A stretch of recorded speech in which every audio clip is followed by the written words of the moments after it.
Welcome to the second developer diary for F1 2011.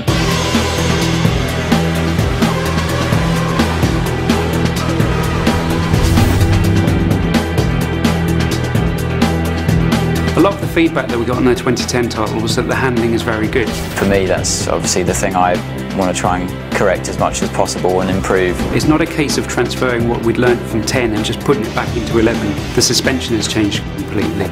The aero's been updated. You can feel more involved with the car now. So the fundamental race experience is different now for qualifying than it is for the race. Qualifying's about those golden 2 laps, getting it right, hanging the car out there, really pushing it, really attacking the curbs, which you couldn't do last year. You can in 11. If you see a driver locking up under braking and smoke coming off the tyres, you can do that in the game. You've got a lot more mechanical grip basically available to you, and you can feel that in the slow speed corners.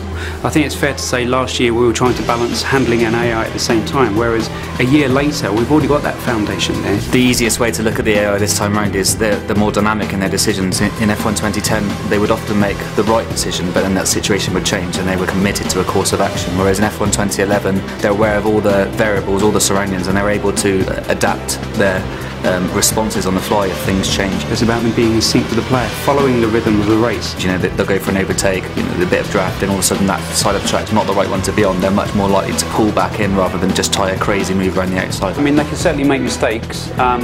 A driver can put too much throttle on coming out of a corner and spin out. There is a fairly complex system in the background that talks about the kind of gaps that they'd be willing to go for when they're trying to overtake, how quickly they'll put the throttle on. Like, some drivers are smoother than others. The AI is tougher.